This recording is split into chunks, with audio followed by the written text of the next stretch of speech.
Vou conversar agora com o Dr. Wagner Guzmão sobre um tema que está batendo na nossa porta, que são as eleições, o direito eleitoral. Primeiramente, um prazer tê-lo aqui. Obrigado por aceitar o convite. Sérgio, pelo convite.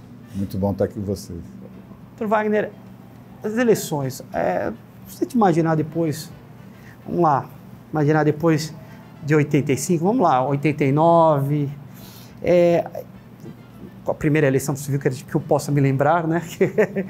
E havia algumas características claras ali, né? Fundos eleitorais e tudo mais. O que você pode fazer esse apanhado desses 30 anos, que aí no meio do caminho entrou a internet, entrou fake news e tudo mais, mas essa evolução toda, no final das contas, hoje, como a gente se encontra, como é que a sociedade está preparada, desde aquela 89, onde era a primeira eleição civil depois de muito tempo, até os dias de hoje, onde você vê os debates, questões irregulares dentro dos debates.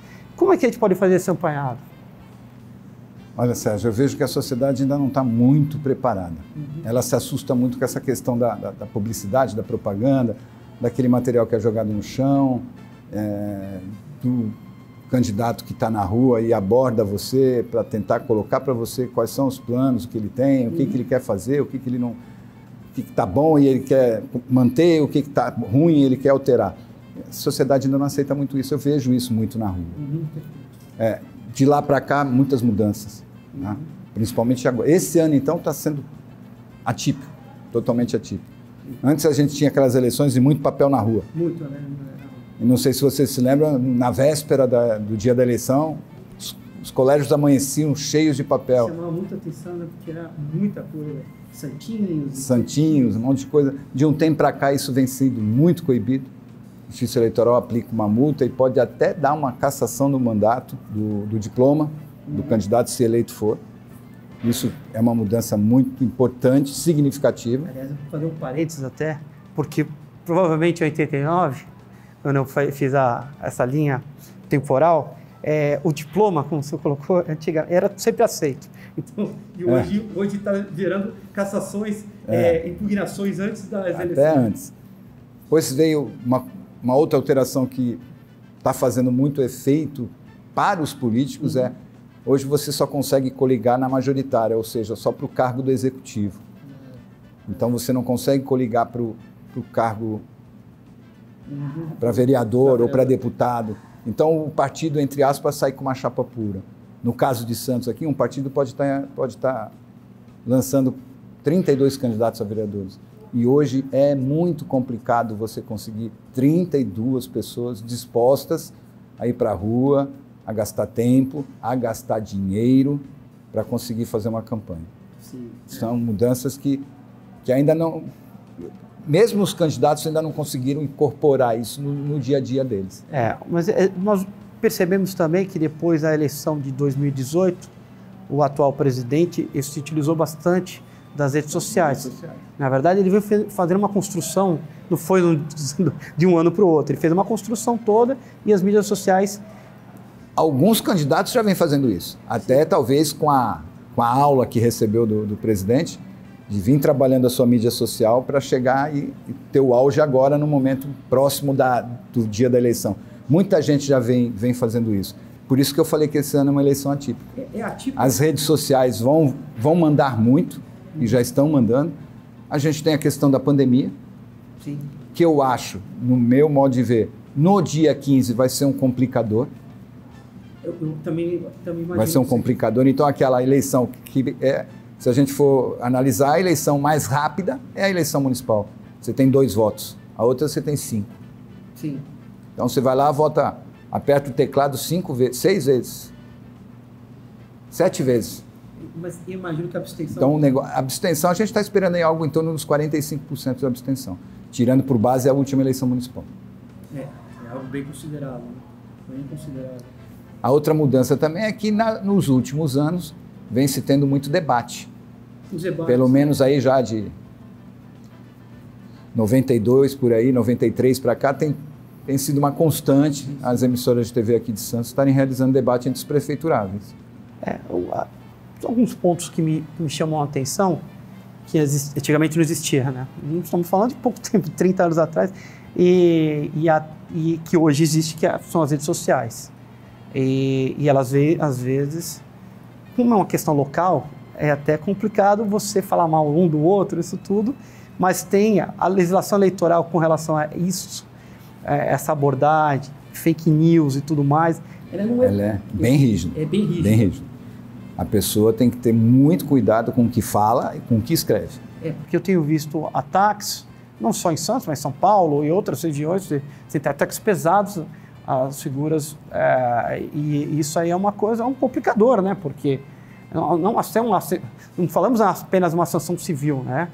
Por perdas de dano, mas falamos também até de uma possível... Eu já vi casos em que houve uma representação na Justiça Eleitoral para que aquele post que foi colocado numa rede social pudesse ser retirado, e no mesmo ano eu vi esse candidato que entrou com essa representação ir para a Justiça Civil e entrar com uma ação de indenização, em função de tudo que foi dito. É perigoso. E a própria legislação eleitoral diz que você não pode falar mal do outro. A legislação é boa? É boa, mas precisa de alguns acertos. E principalmente com a tecnologia. Principalmente no que diz respeito à internet e às redes sociais, mas principalmente a gente vê muito isso no momento do registro da candidatura. A gente vê alguns candidatos que querem dar uma despertos, não obedecerem o que manda a legislação, quando é feita a convenção, você tem um prazo para registrar, o partido tem um prazo para registrar os seus candidatos. Dentro desse prazo, ele tem que apresentar uma série de documentos. Foto, RG, comprovante de escolaridade, comprovante de residência, as certidões dos distribuidores, primeiro e segundo grau, Justiça Estadual e Justiça Federal. O que eu tenho visto muito aí nesses longos anos aí de caminhada? Os candidatos, quando tem algum problema, porque quando você tem algum processo na tua certidão, você tem que apresentar a certidão de objeto e pé. Perfeito. Certo? E o candidato já sabe que isso vai ser usado contra ele. Sim. Não tem jeito. Outra questão e eles acabam deixando para fazer isso só quando o juiz eleitoral pede. Eu entendo que isso devia ser... Apresentou, não apresentou, está fora. Porque ele sabe. Outro item que aparece bastante é a escolaridade. Os títulos que eles declaram ter e cursar faculdade e tal. Para a Justiça Eleitoral isso não vai pegar muito. Isso vai pegar muito na hora de um eventual debate. Eu acho que eu vi eu acho que eu confundi. A nomeação do ministro. E foi expulsão de um candidato de São Paulo. E uma das coisas que o partido fez, o prefeito falou que tinha um determinado curso, e na realidade ele não tinha. Mas isso foi uma coisa interna do partido, nada a ver com a Justiça Eleitoral. A Justiça Eleitoral ela pede um comprovante de escolaridade. Você pode apresentar qualquer diploma que você tiver. Tá. E se não apresentar diploma nenhum, basta você apresentar sua CNH. Sim. Por quê? Porque para você tirar a CNH, você tem que fazer uma prova escrita. Perfeito. Então você é alfabetizado, que é o que diz a legislação. Tem que ser brasileiro e alfabetizado. Perfeito. E, agora a gente pensando bem, houve muita mudança, realmente. Muita. A questão do fundo eleitoral também é uma outra coisa que trazia... que eu acho um absurdo, particularmente falando. Eu acho um grande absurdo. E esse fundo eleitoral ele acabou atrapalhando as pessoas também, né? Sim. Porque tem a cota da mulher, já tem que ser separado uma porcentagem, 30%.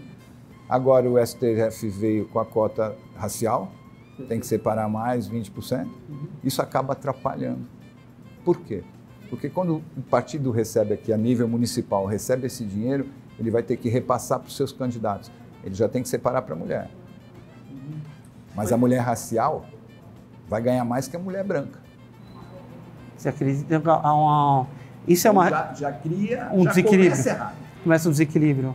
E você imagina que isso é uma questão que possa se equilibrar, essa divisão aconteça por uma reparação, porque antigamente você não tinha muitos, eles não tinham essa força também e essa voz, e daqui por diante possam ter equilibrado, daqui uns anos possa haver um equilíbrio? O equilíbrio seria divisão igual para todos.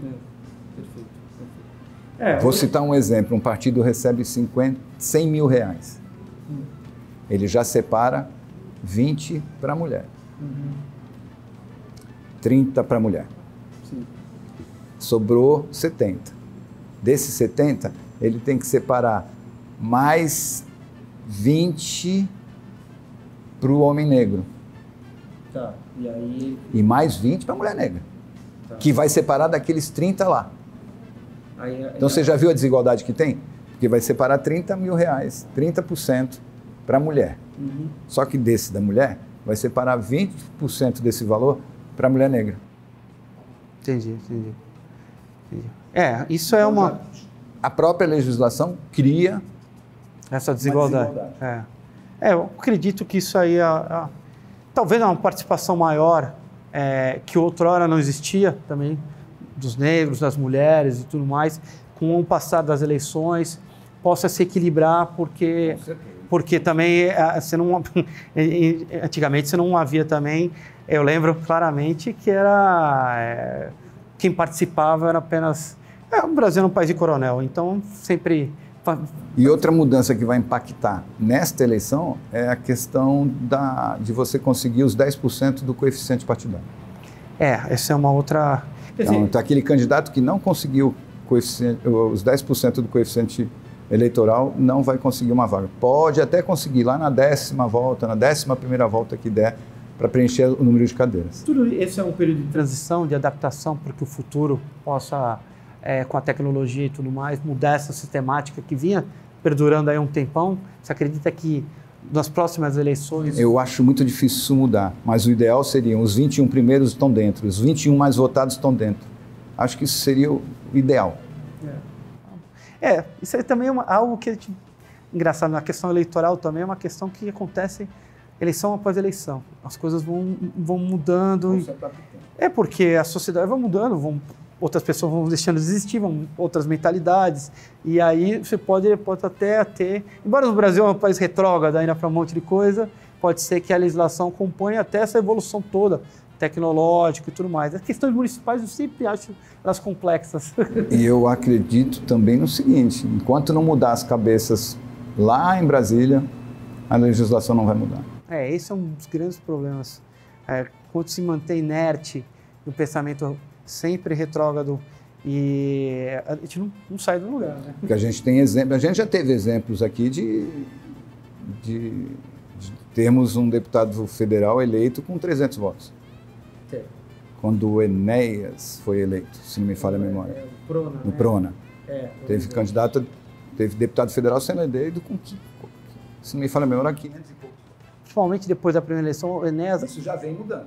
Não. Já vem mudando. Nós estamos falando de 25 anos, 25, 26 anos. Porque a primeira eleição do Enéas, ele atingiu mas na segunda ele fez muita gente do partido dele foi junto.